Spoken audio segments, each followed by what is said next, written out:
This is KUGAN CASSIUS for IFL TV in association with MTK Global. We're at the Peacock Gym. I'm privileged to be in front of Andre Ward, who's here in the UK. How are you, sir? I'm happy to be here. I've been trying to get back to the UK for a while now. So I'm at Peacock's gym, great facility. They have a whole separate facility for the amateurs. They have a separate facility for the pros. This is beautiful, man. Happy to be here. When was the last time you was here? Probably for the promotion for the Carl Froch fight. I think in 2011 sometime. So it's been a while. It's been a while, but you know, I got a tremendous fan base over here, and just the fans in general. You obviously know how they are, you know, and I appreciate that. Obviously, you're here this week. You're going to be working as part of the ITV commentary team for the Chris Eubank versus Reynold Quinlan fight. How much of Chris Eubank have you seen, Andre, and what do you think of him as a fighter? I mean, I've seen enough. You know, he's a good young fighter. He you know, he has a lot of spunk. He believes in his ability, which you should. And you know, but he's still raw. You know, he's still developing, and you know, in my opinion, I think he's right on track in terms of where he needs to be now. When does he take that next step to actually fight, you know, a Golovkin or somebody like that? I don't know. I know that they were negotiating. The fight fell through for one reason or another, but he's knocking at the door to, you know, to a big fight to really show the world what he's all about. And you can't show the world what you're all about until you get into one of those fights. When you say that, he was very close to a fight with Gennady Golovkin before Kell Brook fought him. So, you know, these are the names that him and his dad have called out for a little while now. And but you know, when Eubank Jr. says he wants to be in with the best, I kind of get that impression that he means that. He wants to be put in with the best fighters in the world, and Golovkin's one of them. I mean, he should. I mean, if your pupil, if your fighter, your son in this case, is not talking like that, it's a red flag. You should be pulling him back, saying, not right now. One more, maybe in 2 fights you'll be ready. If they're not clamoring for that would be a concern for me as a backer of Chris Eubank Jr. So he's saying all the right things, you know, and I think he has obviously the temperament for the game. I think he has the ability, but you know, you don't know what you have until you get put in certain situations. So time will tell how far he can go and what he can become. But again, I think he's right on track. He's got a big fight coming up, you know, Saturday, and I say a big fight simply because every fight leading up to that title shot and that big mega fight that he's looking for means everything. He doesn't have the luxury to go into a fight and look bad. He has to shine every time out if he wants to continue to have the momentum. So, but these are the things you got to go through if you want to get to that level. Just had to reposition there. Sorry, Andre.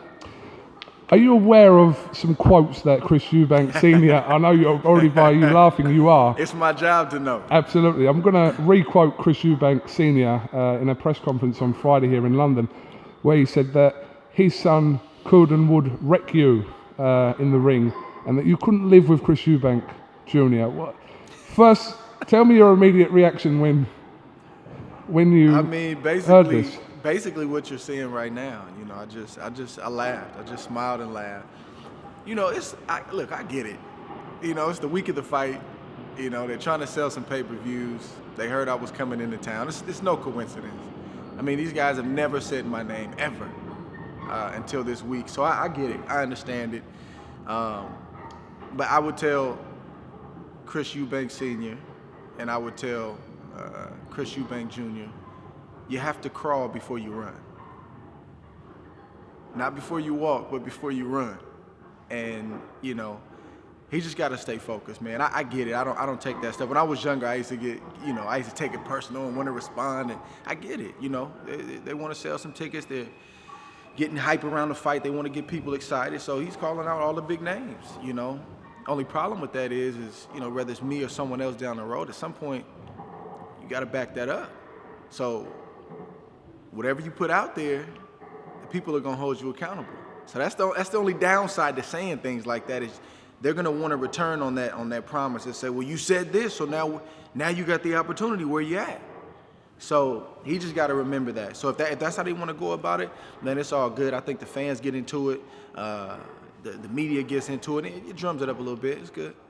Did you hear the reason why Chris Eubank Sr. said that he believes that is the case with his son and you? He said that, I think it was round 3, quote Chris Eubank Sr., of the KOVALEV fight, that you threw 36 punches.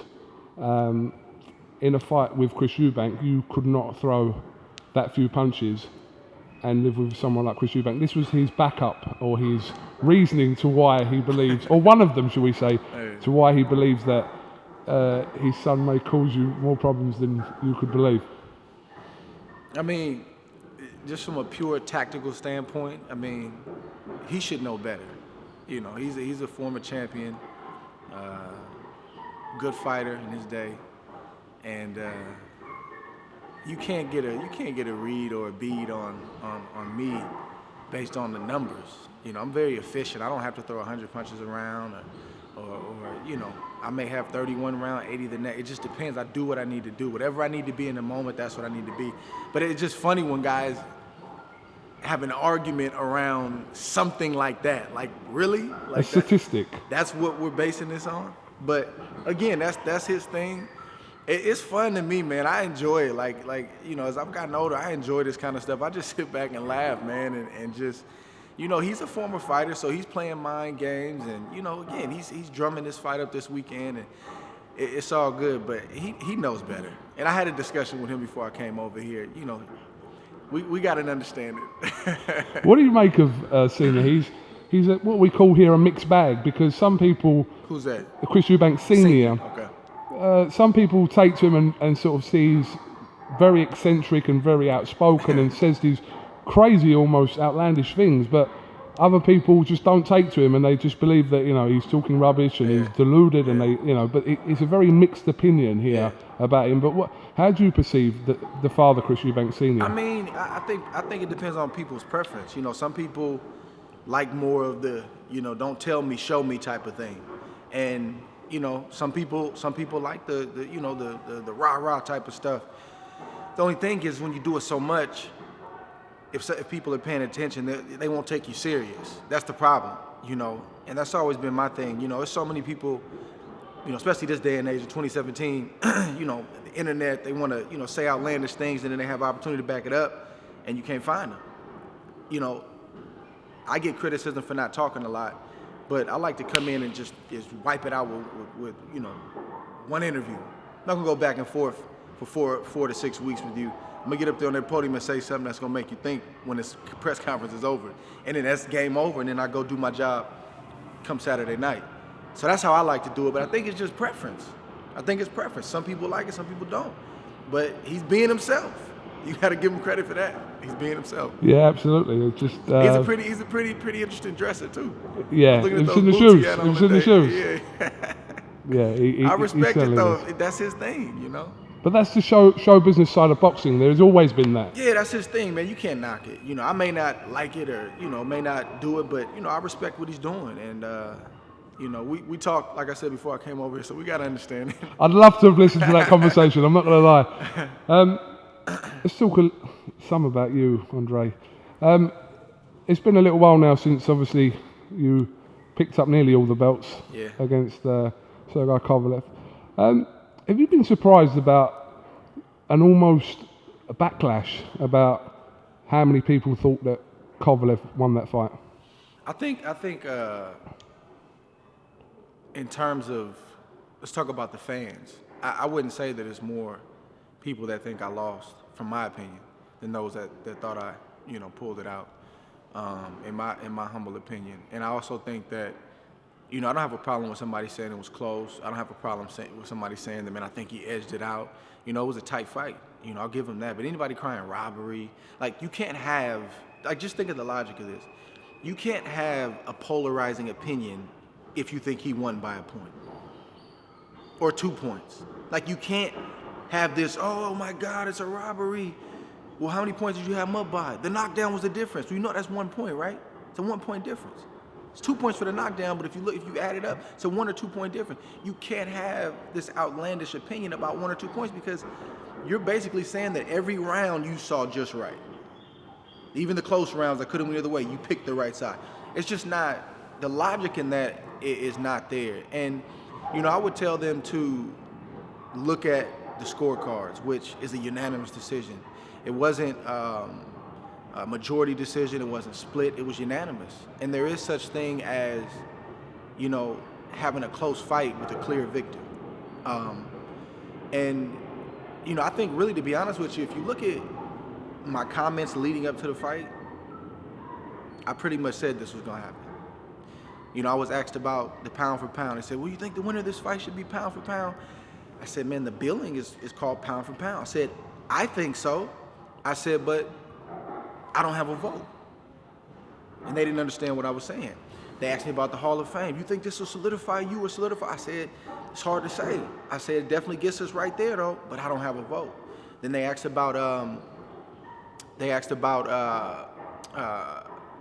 pound for pound and then fighter of the year. I said, I think the winner of this fight, I think this is the biggest fight this year, meaning 2016. I said, the winner of this fight, in my opinion, should be, but I don't have a vote. They also asked me, you know, what was my motivation going into the fight? And I said, listen, I have to win, because if I lose, they won't give me the benefit of the doubt. I said, but if he loses, they'll give him a pass. Well, it's coming to fruition now. You're seeing everything that I said leading up to the fight. I didn't just get to this.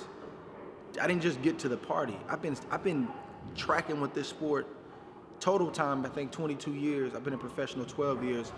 I know what I deal with a lot of times with the American media and you know, the double standards. But if that was a guy that they were pulling for, if that was a guy that they've been promoting over the years, they would have been saying that was the greatest comeback in boxing history. Oh my God, he got off the canvas. But why would certain guys, again, go back and read what was said? Guys that said that I bit off too much, guys that said that, you know, his power is power is power, all these things that I was hearing. So if I win a close decision, you think those same guys are gonna turn around and say, hey, I'm wrong, Ward won this? No, they're gonna marginalize it. They're gonna minimize it. And they're gonna say, it was a robbery, to discredit what we did, when they have all the room to say, look, man, it was a close fight, could have went either way, but man, we gotta give Ward credit for getting off the canvas. I pretty much called this. But what they don't understand is that that's why Kovalev won't beat me. It's not physical, it's not power. It's because throughout his whole career, he's been coddled and babied. The guy with the power, even the fights where he didn't look good and stop a guy, he was able to give excuses like, oh, I had to do tickets when I was in Russia, that's why I didn't stop Chilemba. Oh, I had a head cold, and they gave him that pass. So he didn't develop the certain mindset that he needed in that fight when it got rough to say, I have to have it. But I had it because I've dealt with the stuff that we're talking about my whole career. So I've naturally developed a certain mentality where I know I have to have it. He didn't have that in him.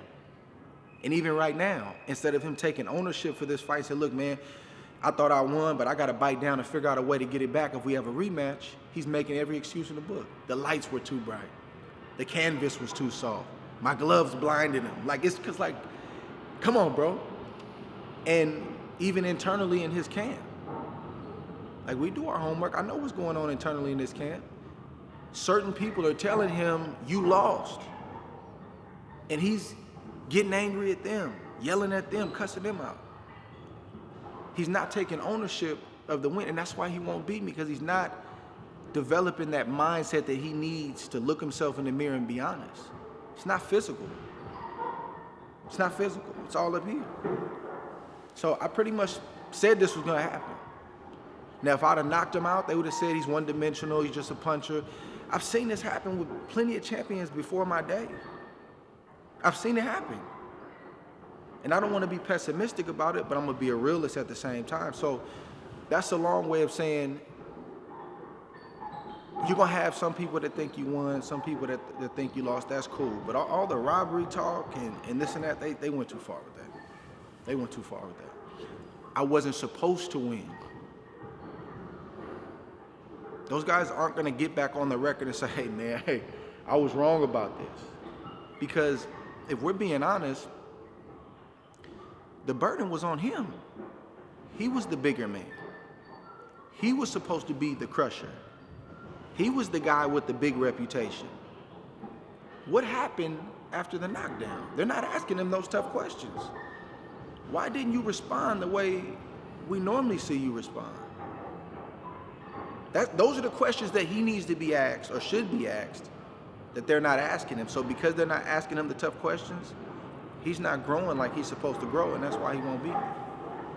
Because I'm coming into the ring with a different mentality that he doesn't know nothing about. He's thinking physical, and I know it's in here, bro. It's not physical. He was the bigger man. He was everything that they said he was. But when it got rough, I didn't see the crusher. Andre, there were some well-publicised comments from Floyd Mayweather towards yourself and your trainer Virgil Hunter after the fight. I think Floyd went on record a couple of weeks ago when he was in Brooklyn for the DeGale Jack fight and said that, you know, there is no problem with either you or Virgil. What's your standpoint on that situation with Floyd, if there is a situation? I don't have a situation on my end, and you know, I put out something on my Instagram, and that's pretty much the extent of it for me. You know, I mean, I understand what that stuff is. You know, I know what that is. But one thing I'm not gonna do is I'm not gonna take the bait. You know, nobody's gonna get me to say something negative about Floyd. I'm gonna continue to respect Floyd as somebody that I've watched since I've been a kid. I've taken a lot from Floyd. I respect his game. I respect what he's brought to the sport of boxing, and he can say whatever he wants to say. There's nothing he can say to me that's gonna stop me from having love for him. It's gonna be love and respect. He can say whatever he wants to say.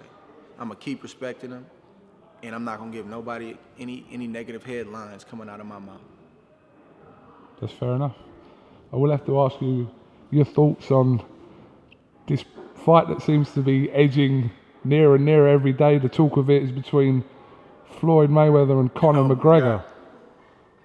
Your thoughts, Andre? I mean, I don't think it's gonna happen, but it won't be the first time that I've been wrong. Why don't you think it will happen? I mean, just again, I'm on the outside looking in, like most people. You know, if you look at the things that Dana White is saying about, looks like I don't know if it's real, if it's not, but it looks like him and Dana aren't on the same page. Dana and Conor are not on the same page. You know, Conor wants to do one thing, Dana White says it's not gonna happen, so that's probably a roadblock. Obviously, it's got the world's attention. You know, everybody wants to see it. It's a spectacle, and I would watch it. But he better leave Floyd alone. I've said it before. I'll say it again. It's another level in that ring, and but we'll see what happens, man. Money talks sometimes. Money talks, and guys will do some funny things for a big check sometimes. And I think he knows that Floyd's the truth. I think he knows it. But Conor's a salesman, man. He's gonna sell it, and it's hard to knock him, because just even the drum up. It's like, Mayweather Pacquiao, like the price is going up because of the talk and the chatter. So we'll see, man. I would watch it. I would watch it. I think more people that, even if they admit or say they wouldn't watch that fight, they will watch it. They watch it just out of sheer curiosity. Get Soulja Boy and Chris Brown on the undercard, we're away. Yeah, that's a lot right there. That's all you need is those two fights. Do great pay-per-view numbers. Andre, we're in boxing now where you're not just being linked with fighters in your own weight category anymore. You're being linked with fighters, when I say you, I mean everyone. Mm-hmm. Weights below, weights above, depending on what weight you're at. But we still look at super middleweights coming up to fight you. Yeah. Light heavyweights. But what are you thinking about now? This was your big fight that you came through against KOVALEV. Yeah. But the step forward now after KOVALEV for you? We just got to see. At the end of the day, my team is working on some things, and they're going to be presenting me, some different things soon, next couple of weeks. So, I'm going to just take a look at it, take a look at my options and see where we're at. But really, like, right now, the only fight that really interests me is KOVALEV, And it's funny to me because I think he's really believing his own hype still, even after the fight, you know. And what he doesn't realize is that wasn't my best performance. I had to win a different way. I had to climb off the canvas and come from behind. But I unlocked something in that fight. He knows it, I know it, and he didn't have any answers. And he had 10 rounds to make an adjustment and couldn't do it. Because if it's not just right, he's got problems. So it's just interesting to hear his team, and we've been letting them talk. We've been letting them talk. You know, we've been letting them get it all out.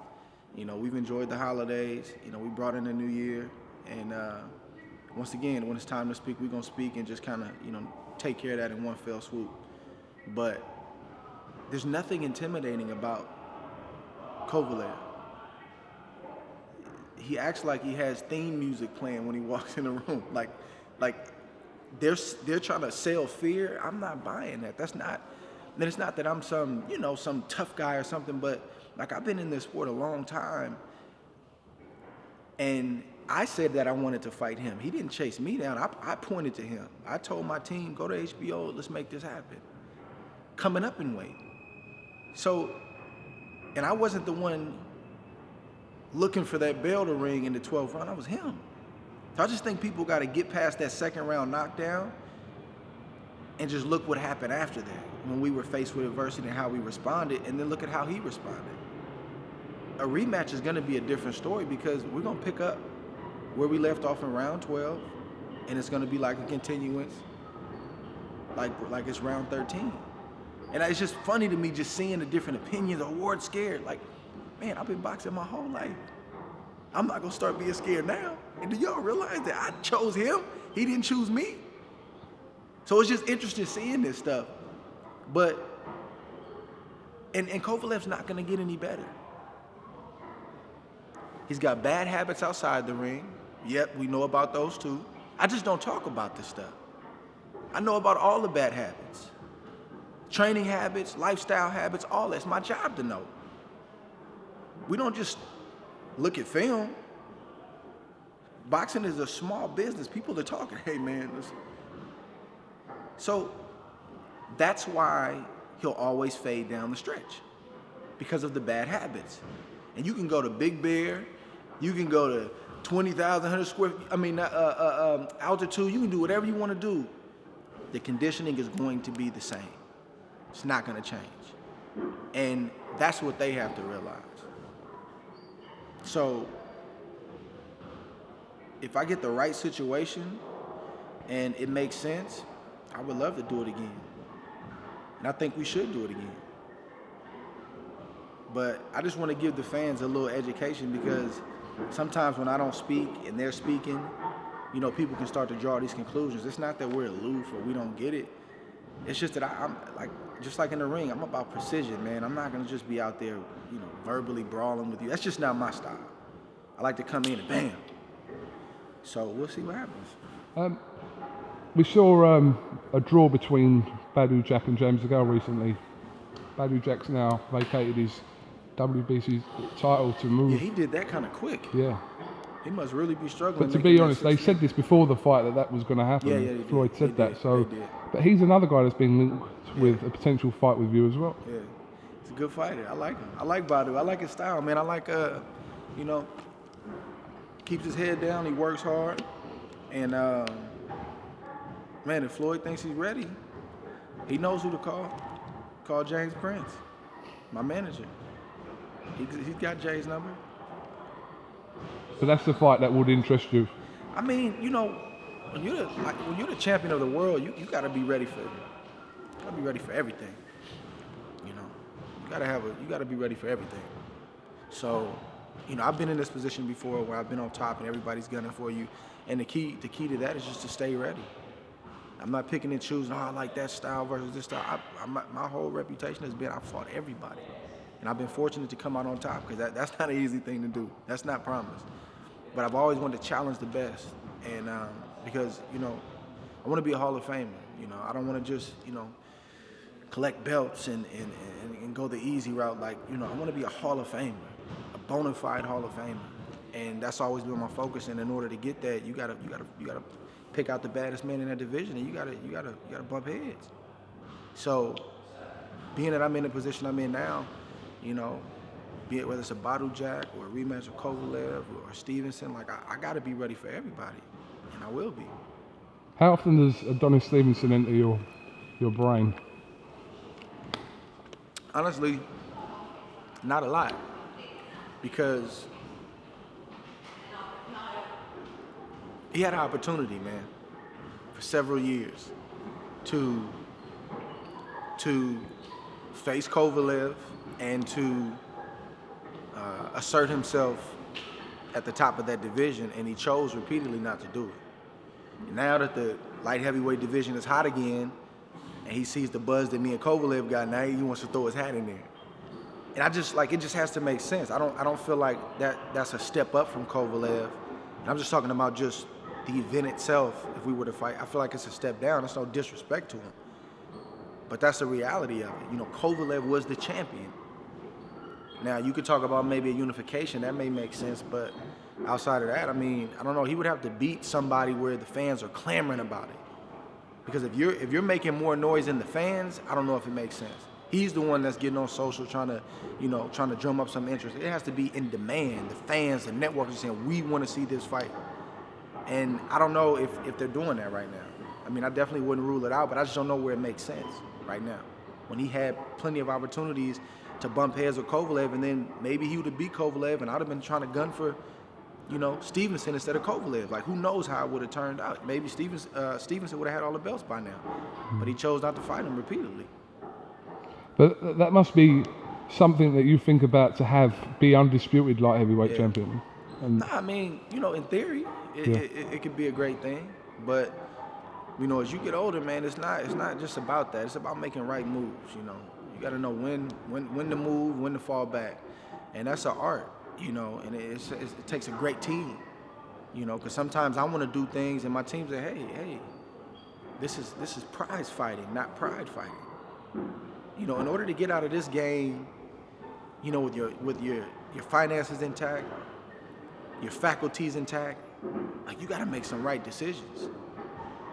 You know, and sometimes that knee-jerk thing you want to do isn't always it. So, yeah, of course, in my mind, I would say, yeah, unification. I mean, you know, that's something I've never done before. I've been unified, but I haven't been undisputed. But we just got to see, where does it make sense from a business standpoint? And people get so mad when fighters use the word business. But you guys have to understand that we come from as far back as I can look as a young fighter, of guys who have nothing to show for their careers. I've been to the Hall of Fame. I've seen great champions that I grew up watching that have nothing, just their reputation. And the reputation part is amazing, and making it to the Hall is amazing if we can get there. But you gotta have something tangible to go with this, man. Something tangible to show for all the training camps, all the punches I took, all the punches I dished out, the blood, the sweat, the tears, all these different things. So at this stage in my career, my next move has to be my best move. Everything has to be thought out. But I don't think I have to say it, man. I haven't ducked nobody. Stevenson was the number 2 guy. We went to the number 1 guy. And I don't think anybody can dispute that. Okay. Andre, listen, thank you very much for talking to IFL TV. I appreciate it, man. Sincerely hope you enjoy your time here in England. Thank you. Yeah, I think you're going to obviously come face to face with a lot of fans this week. Yes, looking forward to it. That's why I came. That's why you came, yeah. And yeah, we'll catch up with you probably maybe after the fight on Saturday, and let's do it, man. Give us a little summary of the week. Let's do it. I'm excited, man. Happy to be here. Andre Ward, thank you very much for talking to IFL TV. Thank you.